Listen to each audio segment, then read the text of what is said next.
Good day everyone. Today, we will be presenting an overview of Republic Act No. 4670, also known as the Magna Carta for Public School Teachers.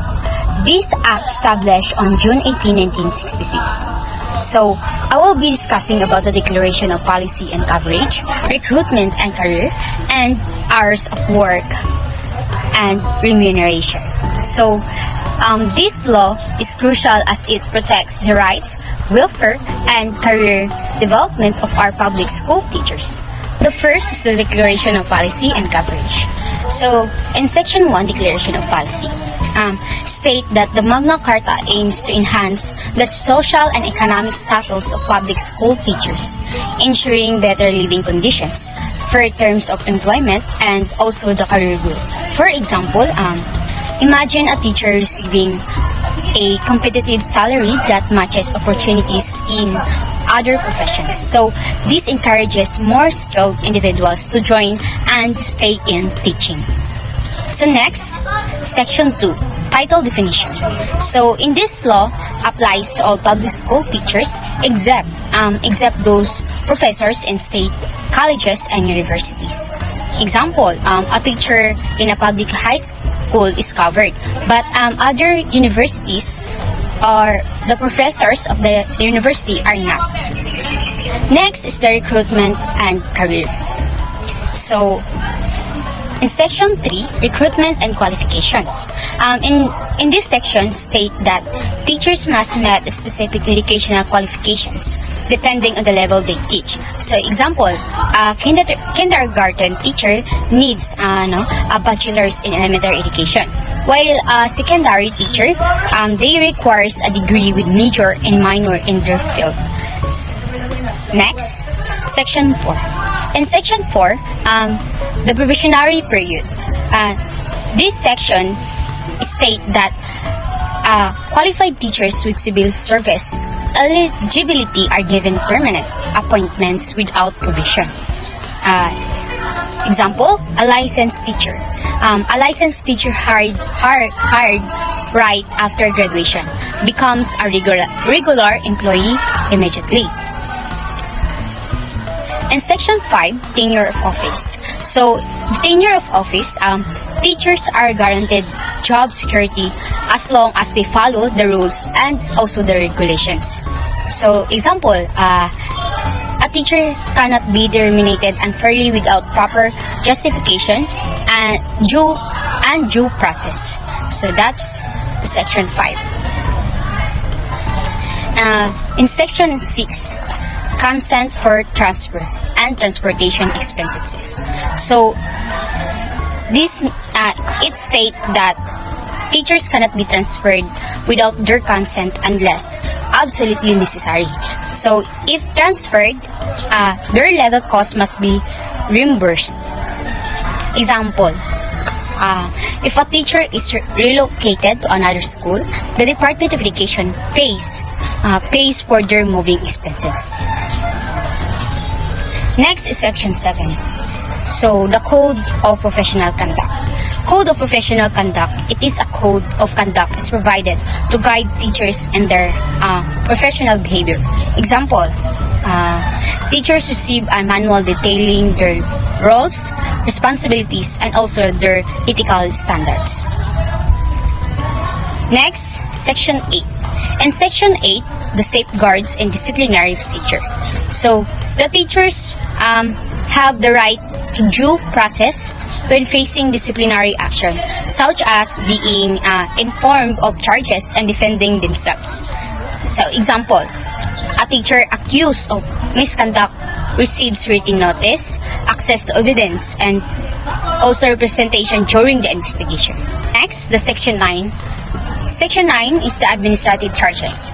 In Section 9 state that administrative cases against teachers will be heard by a committee of education officials and also the teachers' representatives. For example, a teacher facing allegations is reviewed by a fair and impartial panel. Next, Section 10, no discrimination. So in this section, teachers cannot be discriminated against based on anything other than professional qualifications. So, for example, a teacher is hired based on their skills, not their personal beliefs or backgrounds.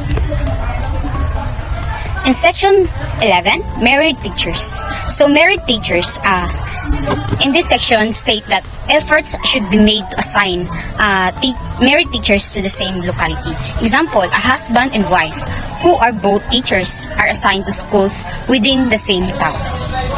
Next, in section 12, academic freedom. So in this section, teachers have the freedom to choose their teaching methods to suit their students' needs. Example, a teachers decide to use storytelling as a creative approach or as a creative way to teaching history. And section 13, teaching hours.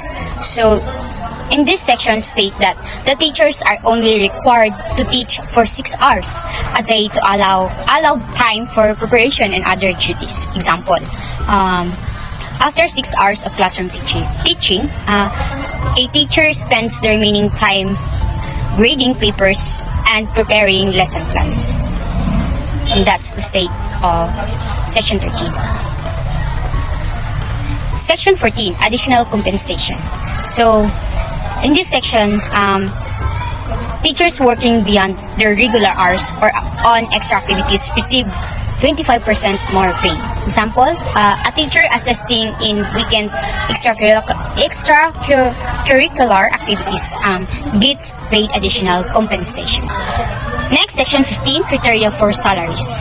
So in this section, teachers' salaries must be competitive or allow a good standard of living and recognize responsibilities and qualifications. Example, a teacher's pay reflects their degree, experience, and the demands of the role. So in section 19, special hardship allowances. In section 19, state that the teachers working in difficult or hazardous areas shall receive a hardship allowance equal to 25% of their salary. So example, a teacher assigned to a remote mountain village gets an extra allowance for the inconvenience. So in section 20, salaries to be paid in legal tender. So teachers are paid in cash or checks that are easily cashable. So example, a teacher's salary is deposited in their bank account for convenience. Lastly, the section 21, deductions prohibited. So in this section means that no deductions can be made from a teacher's salary unless authorized by law or by the teacher. Example, a teacher agrees to deduct their union membership fees directly from their salary. So in conclusion, the Magna Carta for public school teachers is a vital law that ensures fair treatment, security, and opportunities for group. It acknowledges the important role of teachers in shaping shaping the future of our nation. Health measures and injury benefits. Section 22, medical examination and treatment. Compulsory medical examination shall be provided free of charge for all public school teachers before they take up teaching, and shall be repeated not less than once a year during the teacher's professional life. In some regions, where there is scarcity of medical facilities, teacher may obtain elsewhere the necessary medical care with the right to be reimbursed for their traveling expenses by the government entity concerned in the first paragraph of this section. Okay, let's proceed to the section 23. Compensation for injuries. Teachers shall be protected against the consequences of employment injuries in accordance with existing laws. The effects of the physical and nervous strain on the teacher's health shall be recognized as a compensable occupational disease in accordance with existing laws. Leave and retirement benefits. Section 24. Study leave. In addition to the leave privileges now enjoyed by teachers in the public schools, they shall be entitled to study leave not exceeding 1 school year after 7 years of service. Such leave shall be granted in accordance with the schedule set by the Department of Education. During the period of such leave, the teachers shall be entitled to at least 60% of their monthly salary. Okay, let's proceed to section 25.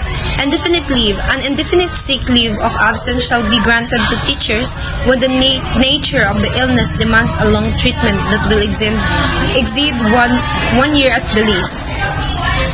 Section 26. Salary increase upon retirement. Public school teachers having fulfilled the age and service requirements of the applicable retirement laws shall be given one's range salary raised upon retirement, which shall be the basis of the computation of the lump sum of the retirement pay and the monthly benefits thereafter. Let's proceed to Teachers' Organization. Section 27. Freedom to organize. Public school teachers shall have the right to freely and without previous authorization both to establish and to join organization of their choosing, whether local or national, to further and defend their interests. Section 28. Discrimination against teachers prohibited. The rights established in the immediately preceding section shall be exercised without any interference or coercion. It shall be unlawful for any person to commit any acts of discrimination against teachers which are calculated to make the employment of a teacher subject to the condition what he shall not join or an organization, or shall relinquish membership in an organization. Section 29. National Teachers' Organization. National Teachers' Organization shall be consulted in the formulation of national educational policies and professional standards, and in the formulation of national policies governing the social security of the teachers. Okay, let's proceed to administration and enforcement. Section 30. Rules and regulations. The Secretary of Education shall formulate and prepare the necessary rules and regulations to implement the provision of this Act. Rules and regulations issued pursuant to the section shall take effect 30 days after publication in a newspaper of general circulation and by such other means as the Secretary of Education deems reasonably sufficient to give interested parties general notice of such issuance. Okay, Section 31. Budgetary estimates. The Secretary of Education shall submit to Congress annually the necessary budgetary estimates to implement the provisions of the Act concerning the benefits herein granted to public school teachers under the employment of the national government. Section 32. Penal provision. A person who shall willfully interfere with, restrain, or coerce any teacher in the exercise of his rights guaranteed by the Act, or who shall in any other manner commit any act to defeat any of these provisions of this Act shall, upon conviction, be punished by a fine of not less than 100 pesos or more than 1,000 pesos, or by imprisonment in the discretion of the court. If the offender is a public official, the court shall order his dismissal from the government service. Section 33. Repealing clause. All acts of or parts of acts, executive orders, and their implementing rules inconsistent with the provision of this act are hereby repealed, amended, or modified accordingly. Section 34. Separability clause. If any provision of this act is declared invalid, the remainder of this act or any provision not affected thereby shall remain in the force and in effect. Section 35. This act shall take effect upon its approval.